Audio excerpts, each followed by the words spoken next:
Hello my dear students, I hope कि आप मेरे वीडियोस को रेगुलरली फॉलो कर रहे हैं। लिमिट में हम लोगों ने अभी तक लिमिट का बेसिक मीनिंग सीखा कि लिमिट एक्चुअल में होता क्या है। तो हम लोगों ने ये पढ़ा कि लिमिट अगर x जो है x का वैल्यू कोई पर्टिकुलर वैल्यू की तरफ अप्रोच करे, उस टाइम पे हम लोगों को y सपोज करो b की तरफ जाता हुआ नजर आ रहा है। b पर पहुंचेगा या ना पहुंचेगा उससे हमें कोई मीनिंग नहीं है, लेकिन जब x a की तरफ अप्रोच कर रहा है उस टाइम पर अगर y b की तरफ अप्रोच करे, इट मींस जो limit x approaching to a of y का जो वैल्यू है वो एग्जैक्टली b होगा। ये हम लोगों ने लास्ट वीडियोस में डेफिनेशन ऑफ लिमिट्स में पढ़ा। उसके बाद में हमने कुछ बेसिक प्रॉब्लम्स करी। बेसिक प्रॉब्लम्स में मैंने आप लोगों को ये बताने की कोशिश करी कि अप्रोच करवाने वाला मेथड हम लोग किस तरह से यूज करते हैं। साथ ही साथ मैंने ये भी बताया कि जब भी हमें greatest integer function, signum function, fractional part या इनवर्स ट्रिग्नोमेट्रिक फंक्शन ये सब गिवन हो तो हम लोग कभी भी डायरेक्ट वैल्यूज पुट करके सोल्व नहीं करेंगे लिमिट को। हम हमेशा पहले अप्रोच करवाने वाला मेथड काम में लेंगे। ठीक है, मेरी इस बात को ध्यान रखना। जब भी हमें बॉक्स यानी ग्रेटेस्ट इंटीजर, फ्रैक्शनल, सिग्नम और आईटीएफ अगर इन चार में से कोई भी फंक्शन नजर आए तो हम लोग हमेशा पहले अप्रोचिंग वाला मेथड यूज करेंगे, उसके बाद हम लोग मैथमेटिकल मेथड यूज करेंगे जो हम लोग आज से कंटिन्यू करने वाले हैं। तो हम लोग अब लिमिट को सोल्व करने के मैथमेटिकल मेथड्स पढ़ेंगे। कुछ फिक्स मेथड्स हमारे हाथ में होते हैं जिनकी हेल्प से हम लोग लिमिट्स को सोल्व किया करते हैं। लेकिन उससे पहले मैं आप लोगों को बता दूं कि हमारे पास एक टर्म होती है और वो होती है इनडिटरमिनेंट।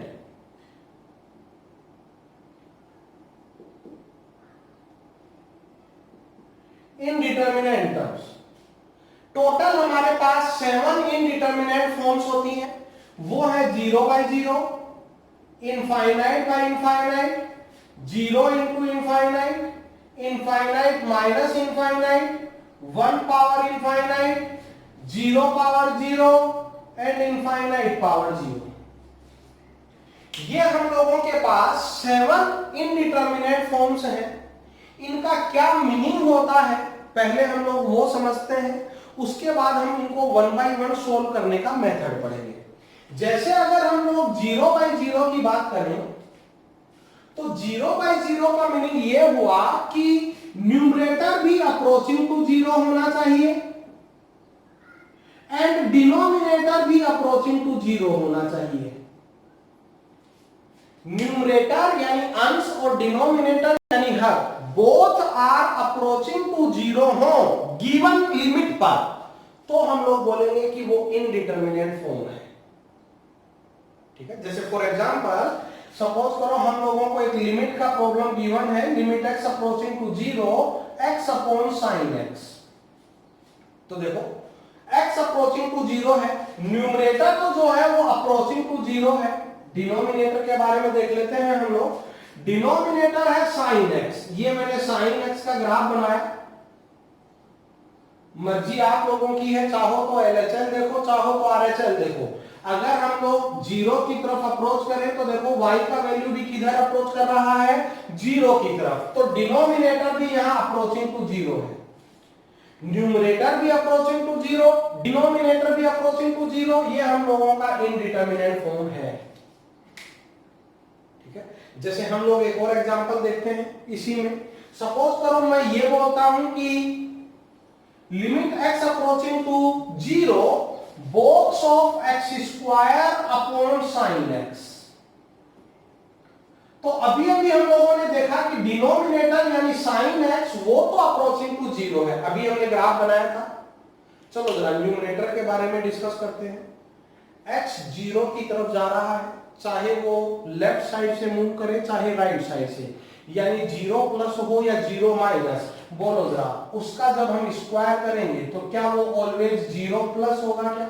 0 प्लस का मतलब वो 0 की तरफ अप्रोच करेगा लेकिन पॉजिटिव साइड से, क्योंकि x स्क्वायर है एक्स स्क्वायर का वैल्यू ऑलवेज पॉजिटिव होता है। तो जब x 0 की तरफ मूव करेगा तो एक्स स्क्वायर जो है वो 0 प्लस होगा। और हमें मालूम है 0 प्लस का जो बॉक्स होता है, 0 प्लस का बॉक्स वो अप्रोचिंग टू 0 नहीं होता है, वो एग्जैक्टली 0 होता है। क्या होता है वो? एग्जैक्टली 0। और एग्जैक्टली 0 अपॉन कोई value, value is very small, approaching to 0 है, लेकिन exactly 0 upon any number which is very close to 0, हमें मालूम है ये क्या होगा? 0। ये इनडिटरमिनेट फॉर्म नहीं है। तो जो हमने यहां 0/0 लिखा है, ये 0/0 इनडिटरमिनेट फॉर्म तब होगा जब numerator and denominator both are approaching to 0 हो। सिमिलरली मैंने जो रिमेनिंग 6 फॉर्म्स यहां लिखी हैं, ये सब अप्रोचिंग टू है। जैसे हम लोग 1 पावर इनफाइनाइट का बात करें तो 1 पावर इनफाइनाइट, हम लोग 1 पावर इनफाइनाइट का बात कर रहे हैं, तो 1 पावर इनफाइनाइट जो है वो इनडिटरमिनेट तब होगा जब बेस अप्रोचिंग टू 1 हो and power approaching to infinite हो।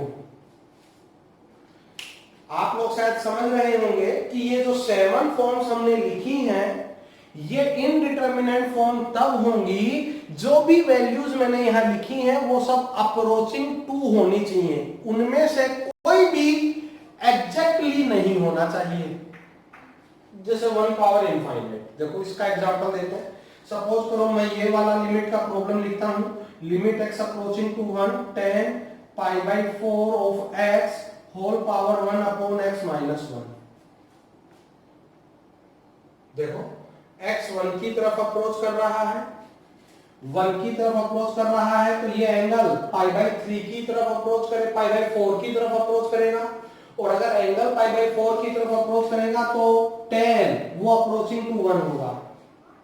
और जब x 1 की तरफ अप्रोच कर रहा है तो ये 0, तो ये अप्रोचिंग टू इनफाइनाइट होगा। ये हम लोगों का इनडिटरमिनेट फॉर्म है।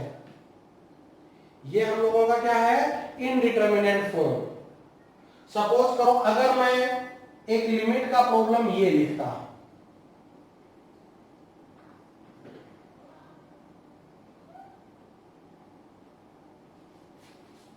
मैं लिमिट का प्रॉब्लम लिख रहा हूं।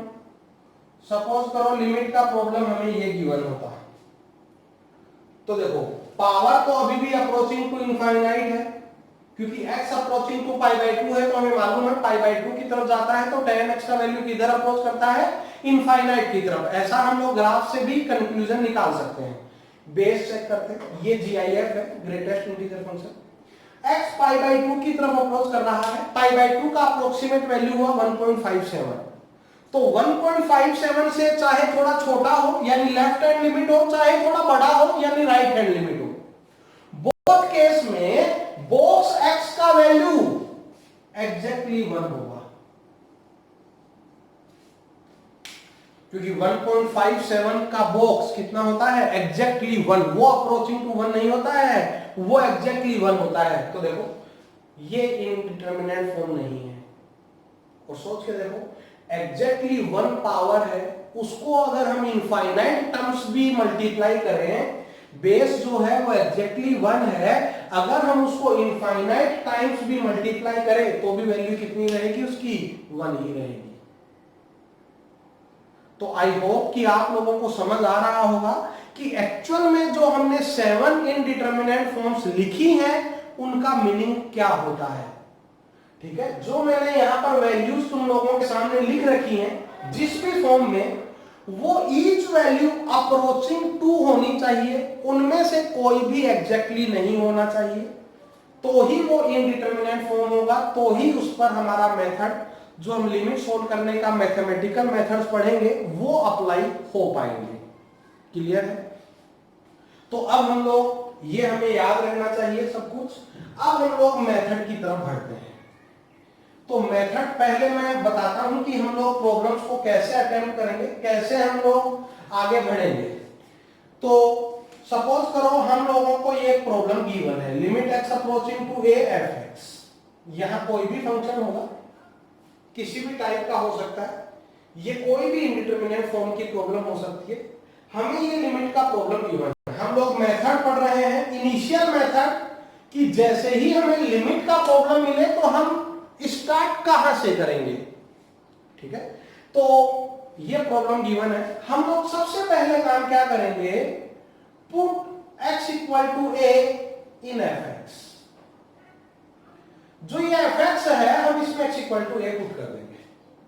अच्छा, लेकिन ध्यान रहे, ऐसा मैं तभी बता रहा हूं जब हमें greatest integer function, fractional part function, signum and inverse trigonometric function given नहीं हो।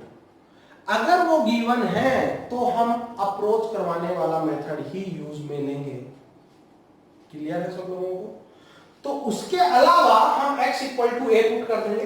पुट करने पर सपोज करो अगर हम लोगों को कोई वैल्यू मिलने लगा, कोई भी वैल्यू, आइदर फाइनाइट और इनफाइनाइट, तो वो उसका वैल्यू ऑफ लिमिट होगा। वो उसका क्या होगा, वैल्यू ऑफ लिमिट। और अगर हम लोगों को यहां कोई इनडिटरमिनेट फॉर्म मिली, जो अभी अभी हमने 7 इनडिटरमिनेट फॉर्म पढ़ी हैं, अगर हम लोगों को उनमें से कोई एक इनडिटरमिनेट फॉर्म मिली तो हम लोग fx को सोल्व करेंगे। तो हम लोग fx को क्या करेंगे, सोल्व करेंगे। अगर कुछ उसका सोल्व हो पाना पॉसिबल है, जैसे रैशनलाइज करना, फैक्टर कॉमन लेके कैंसिल करना या कुछ भी, हम लोग उसको सोल्व करेंगे। सोल्व करने के बाद अगेन हम लोग पुट करेंगे x इक्वल टू a। अगर हमें अगेन कोई वैल्यू मिली, मैं इससे आगे उधर कंटिन्यू कर रहा हूं, अगर हमें अगेन कोई वैल्यू मिल जाती है तो ये हमारी लिमिट की वैल्यू होगी। और अगर हम लोगों को दोबारा इनडिटरमिनेट फॉर्म मिलता है तो फिर हम लोग मेथड्स का यूज करेंगे, जो हम लोग नेक्स्ट लेक्चर्स में पढ़ने वाले हैं। तो हमें जब भी लिमिट का प्रॉब्लम मिले, हमें पहले ये पूरा फ्लो चार्ट जो है ये फॉलो करना है। इसके बाद अगर हम यहां पहुंच जाते हैं, यहां पहुंचने के बाद हम लोगों को वो मेथड्स अप्लाई करने हैं, जो मेथड्स हम लोग आगे आने वाले दिनों में सीखने वाले हैं। क्लियर है? ऐसा नहीं कि जैसे ही आप लोगों को लिमिट का प्रॉब्लम मिले आप लोग उसमें कोई मेथड अप्लाई कर दो, ऐसा बिल्कुल नहीं करना है। हम लोगों को स्टेप बाय स्टेप आगे बढ़ना है। तो जब भी लिमिट का प्रॉब्लम मिले, बहुत आराम से हम लोग पहले वैल्यूज पुट करके देखेंगे। अगर कोई वैल्यू हमको मिलता है तो वो लिमिट का वैल्यू होगा, कोई मेथड अप्लाई नहीं करना। इनडिटरमिनेट फॉर्म मिलने पर हम लोग ये वाला रास्ता आगे फॉलो करेंगे। ठीक है, तो अब हम लोग मेथड्स स्टार्ट करते हैं कि जो हम लिमिट्स का हमारा चैप्टर है, इनको सोल्व करने के लिए हमारे पास क्या क्या मेथड्स अवेलेबल हैं। तो सबसे पहले हम लोग जो मेथड्स पढ़ेंगे वो methods 0 by 0, infinite by infinite और 0 इंटू इनफाइनाइट को सोल्व करने के हैं। Methods for these indeterminate forms।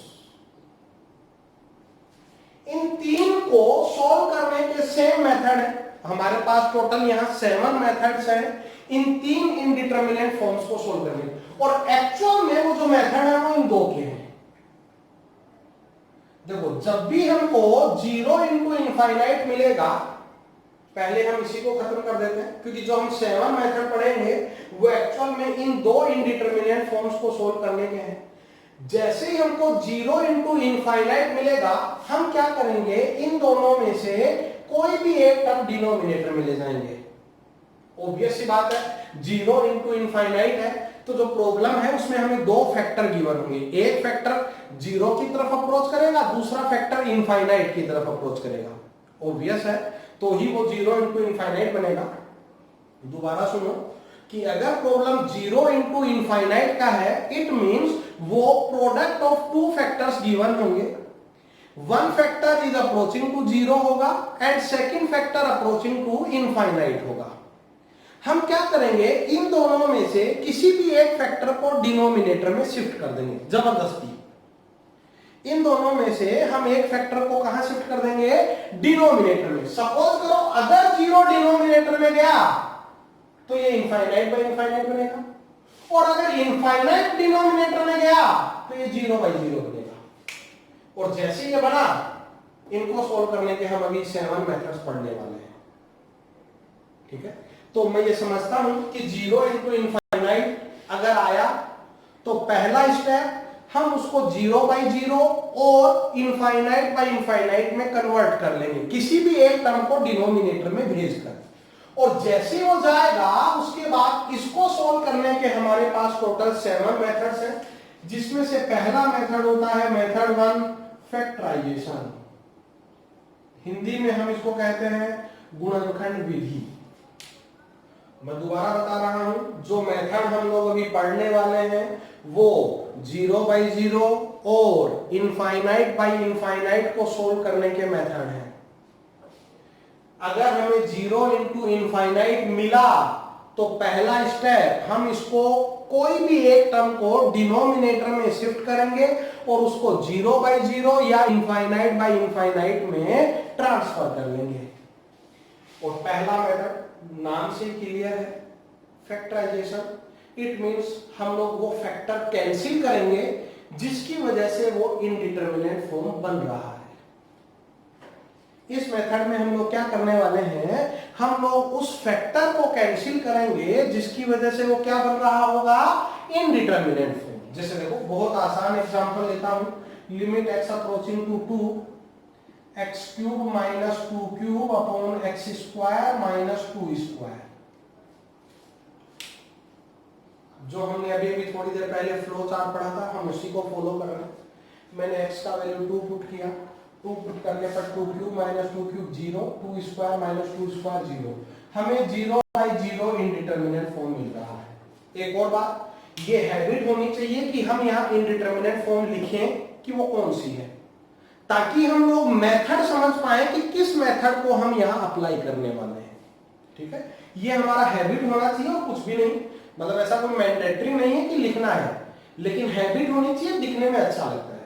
तो जैसे ही मैंने 2 पुट किया, ये 0/0 है, हम लोग अब इसको सोल्व करेंगे। एक और मैं पहले ही आइडिया दे दूं कि अगर हम इस मेथड का यूज करने जा रहे हैं और limit x approaching to a है, तो 99% केसेस में जो फैक्टर कैंसिल होने वाला है न्यूमरेटर एंड डिनोमिनेटर से, वो x माइनस a होगा। 99% केस में। 1% केस में वो different, like √x minus √a, x power 2/3 minus a power 2/3 etcetera, ये कुछ भी हो सकता है।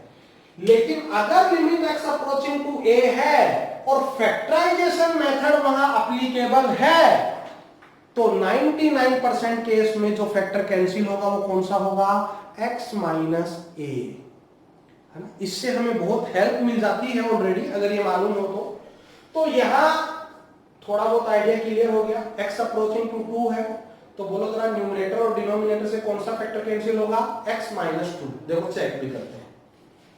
a³ माइनस b³ के मैंने फैक्टर्स लिखे। a³ माइनस b³ वो होता है a minus b, a² plus b² plus ab। Denominator में a² माइनस b² के फैक्टर लिखे, a minus b, a plus b। देखो x माइनस 2 कैंसिल हो गया, होना भी था, बताया मैंने। अब हम again x equal to 2 put करेंगे। जैसे मैंने 2 पुट किया, न्यूमरेटर मिला 12, 4 4 4, डिनोमिनेटर मिला 4, तो हमारे पास इस लिमिट का वैल्यू कितना आ गया है, 3। कितना आ गया हमारे पास लिमिट का वैल्यू, 3। कोई डाउट किसी को? तो हम लोग 0/0 और इनफाइनाइट को सोल्व करने के मेथड पढ़ रहे हैं। 0 इंटू इनफाइनाइट इसमें ऑलरेडी यूज्ड हो चुका है। तो पहला मेथड हमने पढ़ा फैक्टराइजेशन, जिसमें हमें न्यूमरेटर और डिनोमिनेटर से वो फैक्टर कैंसिल आउट करना है जिसकी वजह से वो इनडिटरमिनेट फॉर्म बना रहा है। और जनरली अगर x अप्रोचिंग टू a है तो 99% केस में वो फैक्टर क्या होगा, x माइनस a। ठीक है, चलो और हम लोग एग्जांपल करते हैं। हम लोग नेक्स्ट प्रॉब्लम पे मूव करते हैं। मैं इन सबको रफ कर देता हूं।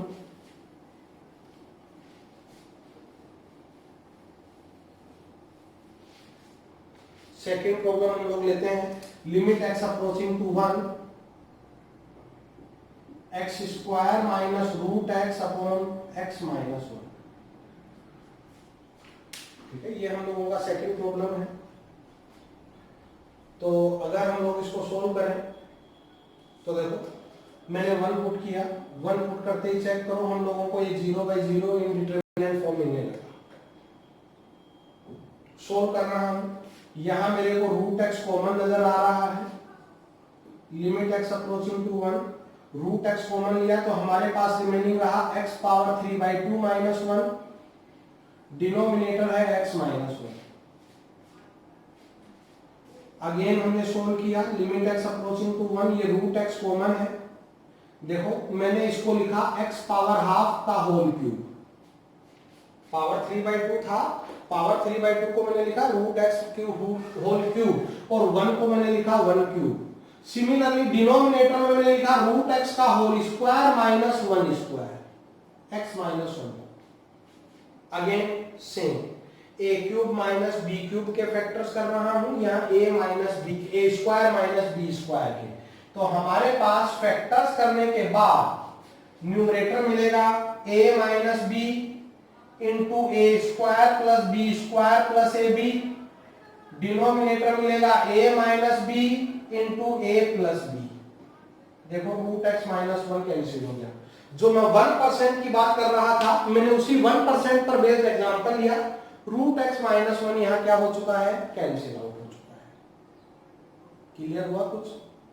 अब हम लोग अगेन 1 पुट करेंगे तो ये तो 1, ये 3 और ये 2, तो इस लिमिट का जो वैल्यू है वो कितना होगा, 3/2। कितना होगा इस लिमिट का वैल्यू, 3/2। एक और एग्जांपल हम लोग करते हैं, जैसे मैं लिखता हूं limit x approaching 2, for example हम लोग इसको 2 कर 3 कर लेते हैं, limit x approaching to 3 x square minus 4x plus 3 upon x square minus 5x plus 6। ये हमें लिमिट का प्रॉब्लम गिवन है, स्टेप बाय स्टेप हम लोग मूव करेंगे। हमने x का वैल्यू 3 इसमें पुट किया, जैसे हमने 3 पुट किया ये हुआ 9, 12 प्लस 3 0, ये हैबिट होनी चाहिए, 9 plus 6 15 minus 15 again 0/0 indeterminate form हमको मिल रहा है। हम लोग आगे फैक्टर्स करते हैं। वैसे तो आप लोगों को समझ में आना चाहिए कि x अप्रोचिंग टू 3 है तो जनरल में जो फैक्टर कॉमन आके कैंसिल होने वाला है वो कौन सा होगा, x माइनस 3। देखो करते हैं, न्यूमरेटर के फैक्टर होंगे x minus 1 into x minus 3, denominator के फैक्टर्स होंगे x minus 2 into x minus 3। देखो x माइनस 3 कैंसिल हो गया। अच्छा एक और बात, x अप्रोचिंग टू 3 है मतलब वो 3 की तरफ अप्रोच कर रहा, 3 नहीं है, ये नॉन जीरो फैक्टर है, कैंसिल कर सकते हैं। अगर x का वैल्यू एग्जैक्टली 3 होता तो ये 0 होता, तो 0 को हम कैंसिल नहीं कर सकते थे, लेकिन x अप्रोचिंग टू 3 है तो ये नॉन जीरो फैक्टर है और नॉन जीरो फैक्टर को कैंसिल आउट करना जो है वो अलाउड होता है। अब हमने इसमें 3 पुट किया, 3 पुट करने पर न्यूमरेटर बना 2, डिनोमिनेटर बना 1। ये हम लोगों का आंसर है। आई होप कि आप लोग समझ पा रहे होंगे कि 0/0 और इनफाइनाइट बाय इनफाइनाइट, अभी इनफाइनाइट बाय इनफाइनाइट भी बनाएंगे हम लोग। अगर 0 इंटू इनफाइनाइट बना तो आप सब लोग समझ गए, बार बार मैं रिपीट नहीं कर रहा हूं। 0/0 और इनफाइनाइट बाय इनफाइनाइट को जो हमने पहला मेथड पढ़ा सोल्व करने का, फैक्टराइजेशन, उसमें हमें बस फैक्टर्स बनाने हैं और उनको कैंसिल आउट करना है जिनकी वजह से वो इनडिटरमिनेट फॉर्म बना रहा है। एक और प्रॉब्लम हम लोग करते हैं, इसमें थोड़ा सा अच्छा प्रॉब्लम लिखता हूं, लिमिट x अप्रोचिंग टू 3। अब इसको थोड़ा ध्यान से देखना, जो बात मैं बोल रहा था वो उस बात का मैंने यहां अप्लाई किया है।